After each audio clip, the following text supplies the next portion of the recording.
아멘. 주님께 영광의 박수를 돌리십시다.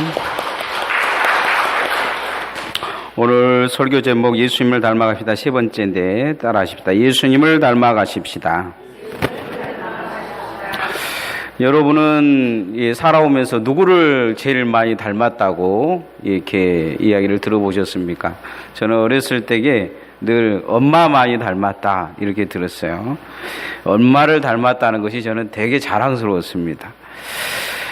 사람이 누구를 닮았다 이야기했을 때 대부분의 사람들은 이 외모를 보고 이야기를 합니다. 우리 아이들이 어렸을 때에 아이 주변 사람들이 너 누구 많이 닮았냐 물어보면 애들이 아빠 이렇게 이야기했어요.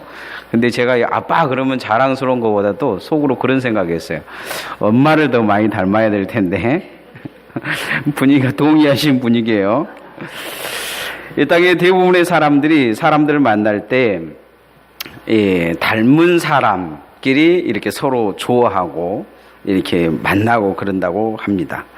그런데 대부분의 사람들은 또 사람을 만날 때 닮아야 될 사람, 닮지 말아야 될 사람을 구분하는데 그것은 사람의 모양의 형상의 모양이 아니라 그 사람의 삶의 태도를 보고 이야기를 한다는 것입니다. 대부분의 사람들에게 나는 어떻게 비춰지고 있을까요? 닮아야 될 사람으로 비춰지고 있을까요? 나의 삶의 태도가 닮지 말아야 될 사람으로 비춰지고 있을까요? 우리가 이제 그림을 그리고 있는 아이에게 그림을 그릴 때, 야, 이렇게 그려라, 저렇게 그려라 말할 수 있는 때가 언제냐면 유치원 때입니다. 그럴 때는 뭐 우리가 대충 그려도 애기가 그린 것보다 훨씬 더 잘 그려요. 그러죠? 제가 어렸을 때 우리 아들이 뭐 그림을 그리면 옆에서 그냥 까작까작 그려줘도 우리 아들 입에서 와! 그랬단 말이죠. 근데 이제 초등학교 가고 중학교 가고 그러는데 그 다음에는 그림을 잘 맡기지도 않아요. 이유는 뭐냐면 그 옆에서 또 훈수도 들 수가 없어요. 야, 이렇게 그려봐라 그러면 대뜸 그럴 거 아니에요. 아빠가 그려봐. 그러면 어떤 상황이 되겠어요? 인생의 삶도 마찬가지입니다. 우리가 하나님 앞에 내 삶을 제대로 훈련되고 살지 못한다면 세상에서는 그 누군가에게 닮아가라, 무엇을 하라 말할 수 없는 상황이 될 것입니다. 예수님으로 훈련되지 않는 그리스도인들이 세상에서 아무리 거룩한 소리를 하고 옳은 소리를 할지라도 그 소리를 하면 할수록 세상 사람들에게는 비난받을 것이요, 그 소리가 거짓말의 쟁이의 소리요 유선자의 소리로 들릴 거라는 것입니다. 지금 우리나라의 저 파란 기와집에 사는 사람들이 뭔 말만 하면 그 틀린 이야기 하는 것도 아니거든요. 옳은 소리 하는 것 같은데 그 옳은 소리를 듣고 국민들은 너무 분노하지 않습니까? 차라리 입 다물고 있으라고, 입 다물고 있으라, 그런 분위기죠. 옛날에 그 드라마에 그 유행어가 있잖아요. 입 다물어라, 그런 것처럼. 닮아간다는 것은 훈련되어진다는 것입니다. 그렇게 살려고 노력한다는 것이죠. 오늘 주님 닮아갑시다 세 번째 시간인데요. 주님 닮아가기 위해서 우리가 주님의 모습을 먼저 보아야 되는데, 주님을 닮기 위해 주님 또한 자기 스스로 노력한 부분이 있어요. 우리도 그렇게 노력해야 될 것입니다. 첫 번째, 오늘 성경을 통해서 주님이 어떤 모습을 가지셨냐면 섬김의 직분을 스스로 얻으셨습니다. 그리고 잘 감당하셨어요. 우리도 이 직분을 얻었는데 이 직분은 어떤 직분이냐? 섬기라고 준 직분입니다. 따라합시다. 섬김의 직분을 잘 감당합시다. 인간은 누구나 이 최고로 오르고 싶은 이 환상을 가지고 있습니다. 욕망을 가지고 있어요. 그러다 보니까 사람은 이 자기 절제를 하지 못하면 넘보지 말아야 될까지 넘보는 경향이 있습니다. 금지된 영역까지 넘어가 버리는 거죠. 성경도 보면 이렇게 해서 망한 사람들이 많이 있습니다. 그들이 망한 이유는 주된 이유는 세상의 이 직분과 하나님의 직분을 동일시 여겨버렸다는 거죠. 착각해버린 것입니다. 세상의 직분은 권력이 있습니다. 힘이 있어요. 명예가 주어집니다. 그러나 하나님이 주신 직분은 그리라고 준 직분이 아니라는 거죠. 섬기라고 준 직분입니다. 아담과 하와에게 하나님이 이 에덴 동산을 맡겨주시면서 잘 가꾸고 섬기라고 하셨습니다. 그런데 그 마음속에 무슨 생각이 드냐면 욕망이 든 거죠. 무슨 욕망이 드느냐? 나도 하나님 같이 되고 싶은 욕망이 든 거예요. 그래서 망한 것입니다. 가인이 아벨을 죽인 이유는 뭡니까? 동생을 쳐 죽이는 이유가 동생 죽여놓으면 하나님 사랑 혼자 독차지할 거라고 생각을 했어요. 그런데 독차지했습니까? 망한 것입니다. 사울왕이 이 사무엘 대신 제사를 드렸어요. 실은 사무엘을 완전히 밀어내고 싶은 마음이 있었던 것 같아요. 그런데 그 예배를 주관함을 통해서 하나님이 그 마음속에 무슨 생각을 했냐면 사울왕을 세운 것을 후회하시고 그를 버리기로 작정하신 것을 볼 수가 있습니다. 우시아 왕 때 하나님이 이 우시아가 하나님 앞에 최선을 다해서 섬길 때 하나님 기적과 이적과 표적을 통해서 우시아가 왕의 인치에 있는데 형통함을 주셨습니다. 그런데 이 우시아가 신정종청 통치를 시작하려고 합니다. 그래서 제사장이 들어가서 분향할 곳까지 가서 분향하려다가 그는 문둥병이 걸리고 죽는 날까지 골방에서 못 나왔다 이야기를 합니다. 하나님 앞에 버림받은 것입니다. 이 사람들을 다 불러다가 증인대에 세워놓고 물으면 나름대로 왜 그렇게 살았냐 물으면 다 그럴 거예요. 하나님 앞에 열심히 해보려고 했다 그럴 거랍니다. 하나님 앞에 열심히 해보다 나름대로 그렇게 변명할 것입니다. 그런데 이들이 실패한 이유는 뭡니까? 하나님이 주신 직분이 무엇인지를 모른 거죠. 욕망의 대상으로 생각한 것입니다. 그리고 욕심 부리고 그것을 통해서 권력과 그것을 통해서 자랑과 명예를 얻으려고 했던 것입니다. 성경은 욕심은 반드시 죄를 낳는다. 욕망은 죄를 낳고 죄가 장성함에 사망에 이르게 한다고 말하고 있습니다. 그래서 이들이 다 거의 사망 가까이 이르러버린 모습을 보여줍니다. 아담은 하나님을 섬기는 직분을 망각해서 망했습니다. 예배자로 실패했던 것은 바로 이 아가 가인인데 가인 또한 한 동생을 시기해서 망했습니다. 사울왕은 하나님 섬기는 데 실패했습니다. 우시왕도 마지막 겸손에 실패해서 결국 망하는 것을 볼 수가 있습니다.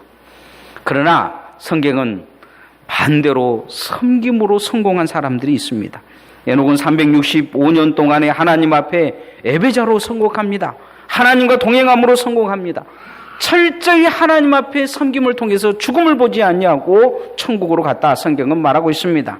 타락의 시대에 하나님 앞에 스스로 깨어있는 자 120년간 하나님의 방주를 지을 때 그 방주를 지었던 노아는 섬김으로 새로운 인류의 조상이 되어집니다. 자신을 팔았던 형들을 철저히 섬기는 요셉은 성경에서 축복의 통로의 표본이 되어지는 것을 볼 수가 있습니다. 자신을 죽이려고 평생 쫓아다니는 이 사울왕을 그래도 하나님이 세운 왕이라고 끝까지 섬긴 이 다윗은 이스라엘의 최고의 송군의 왕이 되어집니다. 이처럼 하나님이 주신 직분을 욕망으로 받아들이느냐 섬김으로 받아들이느냐에 따라서 그 결과가 달라지는 것을 볼 수가 있습니다. 신앙생활 하면서 이 섬김의 직분을 욕망으로 받아들이는 사람은 차라리 직분을 받지 않는 것이 그에게 있어서 나을 수 있습니다. 왜냐하면 하나님 앞에 철저히 망할 가능성이 많기 때문입니다. 망해도 더 빨리 망할 가능성이 있기 때문이에요. 직분자들은 잘 기억하셔야 됩니다. 여러분에게 하나님이 주신 직분은 섬기라고 준 것입니다. 섬김의 직분을 잘못 사용하면 반드시 버림받게 되어 있습니다. 그러나 섬김의 직분을 잘 감당하면 그것이 하나님 앞에 축복의 통로가 될 줄 믿습니다. 우리 예수님은 이런 아름다운 소망을 가지셨습니다. 어떤 소망을 가지셨느냐? 자기가 섬기시겠다고 말씀하시면서 만왕의 왕이신 이분이 멜기세덱의 반차 하늘 대제사장의 뒤를 이어서 자기 스스로 대제사장이 되셨습니다. 그 소망은 무엇이냐? 대제사장에 대해서 자기 자신을 그렇게 제물로 드려서 인류를 구원하고자 하는 하나님의 목적이 있는 것입니다. 자, 19절에서 22절 말씀 한번 같이 읽어보십시다. 시작. 율법은 아무것도 온전하게 못할지라 이에 더 좋은 소망이 생기니 이것으로 우리가 하나님께 가까이 가느니라. 또 예수께서 제사장이 되신 것은 맹세 없이 된 것이 아니니 그들은 맹세 없이 제사장이 되었으되 오직 예수는 자기에게 말씀하시노 말미암아 맹세로 되신 것이라. 주께서 맹세하시고 뉘우치지 아니하시리니 내가 영원한 제사장이라 하셨도다. 이와 같이 예수는 더 좋은 언약의 보증이 되셨느니라. 예수님이 제사장이 되셨는데 어떻게 되셨느냐? 뉘우치지 않을 정도의 직분을 잘 감당하셨다는 거예요. 이 땅에 오셔서 자신의 섬김을 받으려 하며 섬긴다고 말씀하시면서 철저히 섬기시고 십자가까지 섬기신 것을 볼 수가 있습니다. 후회하지 않는 섬김을 사셨어요. 섬김의 직분을 그는 얻으셨고 스스로 얻으셨고 감당하셨고 최선을 다하시는 모습을 보여줍니다. 예수님이 예배를 받으셔야 할 분이요 또 예배의 주관자이시긴 분이어야 됩니다. 그런데 그분이 예배를 섬기는 자리로 내려오셨다는 거죠. 예배의 대상이 되어야 될 분이 예배를 드리는 자가 되셨습니다. 예배의 제물을 받으셔야 될 분이 자기 스스로 예배의 제물이 되어지는 직분을 얻으셨습니다. 이처럼 주님은 섬김의 직분을 잘 감당하셨습니다. 하나님의 주신 직분은 하나님 앞에 섬김의 직분을 통해서 축복의 통로로 가는 지름길입니다. 제가 전에 목회했던 곳에서 어떤 분들은 그런 이야기를 많이 합니다. 교회에서 일을 많이 하고 싶은데 교회에서 할 일이 없다고 이런 불평 저런 불평을 하신 분들이 많았습니다. 그런 이야기를 들고 가만히 곰곰이 제가 생각해 봤어요. 할 일이 없는 것이 아니고 섬길 마음이 없는 것이죠. 섬기고자 한다면 직분이 필요가 없어요. 섬기고자 한다면 무슨 직분이 필요가 있겠습니까? 지배하고 다스리고 정복하고 높아지고 명예를 찾으려고 하니까 그런 것이 필요한 거겠죠. 똑같은 직분을 가진 자들도 어떤 자에게는 하나님 앞에 섬김을 직분을 통해서 칭찬받고 주님 앞에 가면 상급받은 자가 있는가 하면 어떤 사람들은 세상에서 그 직분을 통해서 하나님으로부터 망해가고 하나님 앞에 가면 책망받고 하나님 앞에 그렇게 많은 사람들 앞에 집탄받을 사람들이 있을 거라는 것입니다. 과연 나는 하나님 앞에 주님이 주신 직분을 어떻게 감당하고 있습니까? 주님은 자신이 섬김의 직분을 얻기 위해 낮아지시고 후회하지 아니하시도록 최선을 다하셨습니다. 우리도 주님 닮아 우리에게 주신 이 직분을 그렇게 잘 감당하게 가는 주의 종들 되어지기를 소원합니다. 두 번째로 주님은 그 직분을 통해서 무엇을 하셨느냐? 깨어 중보하셨습니다. 따라합시다. 깨어 중보합시다. 어느 날 어떤 목사님이 새벽기도 시간에 남을 위해 기도하는 사람이 축복받은 마음을 가진 사람이라 이렇게 설교를 했습니다. 예배를 끝나고 이제 기도를 시작하는데 어떤 권사님이 막 펑펑 울면서 슬프면서 하나님 살려주세요. 아버지 살려주세요. 그냥 죽으면 안 돼요. 너무 불쌍해요. 믿습니다. 살려주세요. 이러더라는 거죠. 그래서 아니 저 집안에 뭔 일이 일어났는가 보다 하고 목사님이 기도를 이제 끝나기를 기다리다가 이 권사님이 이 기도 끝나고 나오니까 물어봤어요. 권사님 집에 무슨 일 있으세요? 그러니까 권사님이 그러더라는 거죠. 목사님은 요즘 TV도 안 보세요. 그래서 뭔 TV를 봐요? 그랬더니 가을 동화에 은서가 위급하는데 곧 죽을 것 같은데 목사님 은서가 죽으면 안 된다고 그러더라는 거죠. 이 드라마 보고 드라마에 너무 푹 빠져서 그런 그 기도를 하더라는 것입니다. 웃자고 만든 이야기지만은 그러나 기도하는 그 마음이 복받은 마음입니다. 예. 뭐 여러분 생각은 그랬겠죠. 뭔 그런 놈의 기도를 한대. 그런데 그런 놈의 기도라도 한 사람은 복받은 마음이에요. 그런 기도라도 못하는 그 마음이 문제 있는 것입니다. 교회를 다녀도요, 기도의 필요성을 느끼지 못한 사람은 기도하는 습관을 가지지 못할 가능성이 많습니다. 기도하지 않는 습관이 그에게 이미 길들여져 버릴 가능성이 있습니다. 주님은 기도의 절대성의 필요에 대해서 말씀한 내용이 마가복음 9장에 나옵니다. 귀신 들린 아이를 이 고치지 못한 제자들이 주님이 말씀하자 귀신이 나가버리자 묻습니다. 왜 우리는 이걸 못 고칩니까? 그러자 주님이 하신 말씀이 그런 말씀입니다. 기도 외에는 다른 방법이 없다. 그렇게 이야기합니다. 사사기를 종결시키는 이 사무엘이 이렇게 이제 은퇴할 때 그 백성들이 와서 사무엘은 은퇴는 시키고 싶은데 무엇은 아쉬웠냐면 사무엘의 기도는 아쉬운 것입니다. 이 백성들이 한 게 그거예요. 사사기를 종결시키는 그게 뭐였느냐? 사무엘이 기도했다는 것입니다. 그래서 기도해달라고 요청하자 사무엘이 말합니다. 기도 쉬는 죄를 범치 않겠다. 기도의 절대성을 그들은 알고 있었던 것입니다. 예수님은 오늘도 그래서 우리를 위해 하늘에서 중보 기도하고 계시다. 오늘 성경은 말씀하고 있습니다. 자, 24절에서 26절 말씀 같이 한번 읽어보십시다. 시작. 예수는 영원히 계심으로 그 제사장 직분도 갈리지 아니하시느니라. 그러므로 자기를 힘입어 하나님께 나아간 자들 온전히 구원할 수 있으니 이는 그가 항상 살아 계셔서 그들을 위하여 간구하심이라. 이러한 대제사장은 우리에게 합당하니 거룩하고 악이 없고 더러움이 없고 죄인에게서 따라 계시고 하늘보다 높이 되시니라. 오늘 성경에 예수님이 뭐하고 계십니까? 예수님은 우리를 위해서 기도하고 계신다는 거죠. 오늘 성경은 이 직분을 가지고 있는 분이 우리의 대제사장 되신 것이 합당하다. 그렇게 이야기를 합니다. 합당하고 거룩하고 악이 없고 더러움이 없다. 그렇게 이야기를 합니다. 우리가 교회 안의 직분자라면 성도들을 위해 끊임없이 기도해야 될 줄 믿습니다. 저들이 우리의 지도자가 된 것이 합당하다. 그렇게 말할 수 있는 지도자와 성도들 되어지기를 소원합니다. 성경은 로마서 8장에서 성령님도 우리를 위해 말할 수 없는 탄식으로 우리를 위해 기도하고 계신다고 말씀하고 있습니다. 이처럼 예수님도 성령님도 우리를 위해 끊임없이 기도하는 이유가 무엇이겠습니까? 그것은 기도로 사역하시기 때문입니다. 기도가 하나님을 일하게 하기 때문입니다. 마지막 계시록 보면 하나님이 심판하실 때 대접을 가지고서 쏟으시는데 그 대접에 이 담겨진 게 뭐냐? 성도들의 기도라. 이렇게 말씀하고 있습니다. 하나님은 성도들의 기도로 일하고 계신다는 거죠.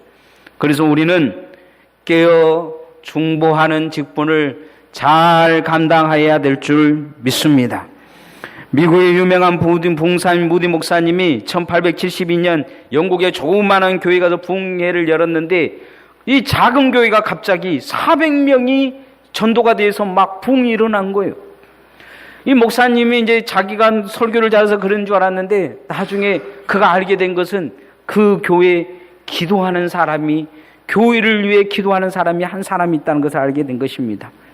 이 사람은 선천적인 장애로 침대에 누워서 마리안들이라는 여인인데 매일 기도했다고 합니다. 하나님, 나는 예배당에 갈 수가 없습니다. 그러나 우리 교회를 부흥시켜 주십시오. 우리 교회를 부흥시키도록 하나님의 사람을 보내달라고 끊임없이 그렇게 기도했다고 합니다. 이 목사님, 무디 목사님은 자신의 능력이 아닌 이 여인의 기도에 하나님이 일하셨다, 이렇게 말했다고 합니다. 이 땅에 한 사람의 기도가 이렇게 중요합니다. 하나님은 오늘 또 이 땅을 위해 기도할 수 있는 한 사람의 중보자를 부르시고 계십니다. 우리가 예수님 가장 닮아야 될 것이 무엇입니까? 이 땅에서 이렇게 깨어 구하는 예수님의 기도의 모습을 닮아가는 그런 성도들 되어지기를 소원합니다. 나라가 힘듭니다. 경제가 힘듭니다. 성도들도 어렵고 힘들고 그렇게 많은 사람들이 기도가 필요한 시대입니다. 누가 깨어 하나님을 위해 기도하겠습니까? 누가 깨어 나라를 위해 기도하겠습니까? 여러분이 그렇게 깨어 기도하는 기도의 직분, 중보의 직분을 잘 감당할 수 있는 직분자들과 성도들 되어지기를 소원합니다. 주님은 마지막으로 온전히 헌신하셨습니다. 따라합시다. 온전히 헌신합시다. 칼 로제시라는 심리학자가 인간이 고독한 이유는 급속한 문명의 발달로 그 문명의 자신을 팔아먹어 버렸다는 거죠. 그래서 돈과 쾌락을 얻었고 그름을 통해서 한 가지 그들의 공함이 나타나는데 그건 뭐냐면 무엇에 자신의 인생을 바쳐야 될지를 이제 잃어버렸다는 거예요. 오늘날 그리스도인들도 보면 그런 경향이 있습니다.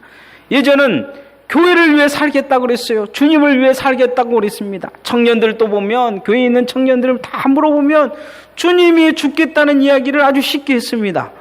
그러나 요즘 주님 위해 죽겠다는 사람, 우리 교인들도 한번 손들어 봅시다. 주님 위해 죽겠다는 사람 손들어 보십시오. 보십시오. 아무도 안 들지 않습니까?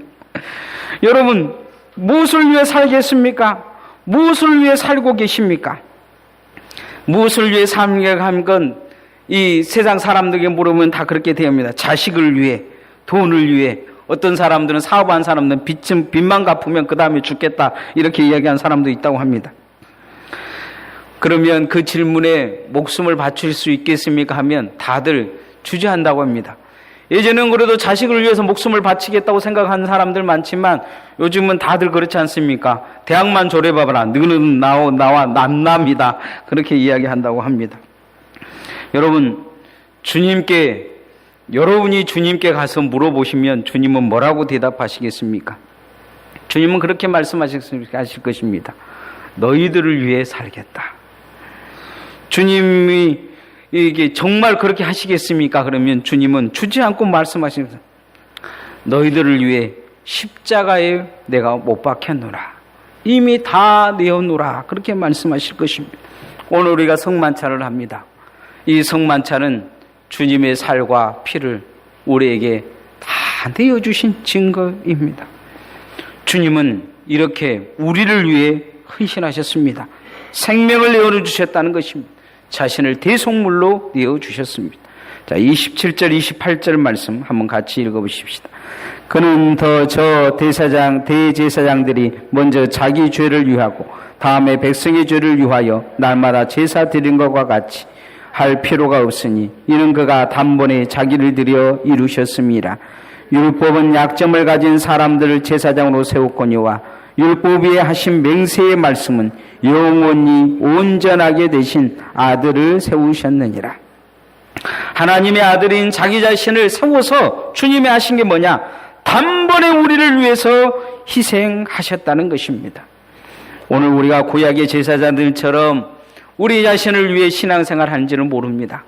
먼저 자기를 위하고 힘이 남으면 남을 위하고, 그러나 주님은 그렇게 하시지 않았습니다.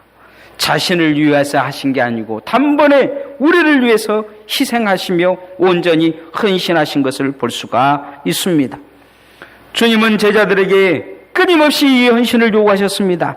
요한복음 20장에 보면 21장에 보면 주님이 부활하신 뒤에 헌신을 결단하지 못하고 이 갈릴리 바다에서 고기나 잡고 있는 베드로에게 요한의 아들 시몬아 내가 나를 사랑하느냐 세 번 말씀하시면서 헌신을 설득하시는 모습을 보여줍니다. 헌신으로 나올 것을 요구하고 계십니다. 이 땅에 오늘 또 주님은 우리에게도 똑같이 묻고 계십니다.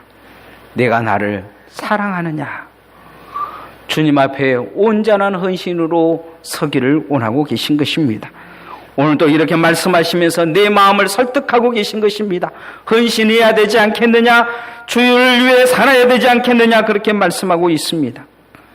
그런 목적도 두고 살아라고 요구하고 있습니다. 무엇을 위해 헌신할지 모르는 이 시대에 주를 위해 헌신해야 된다는 결단이 여러분에게 있기를 원합니다. 그렇게 주님 닮아 가십시다. 주님이 우리를 위해서 모든 걸 헌신하신 것처럼 우리도 기꺼이 주를 위해 헌신할 수 있기를 소원합니다. 오늘 세 번째 예수님을 닮아갑시다 이렇게 설교했습니다. 예수님은 자기 자신의 직분이 무엇인지를 정확하니 알고 계셨습니다.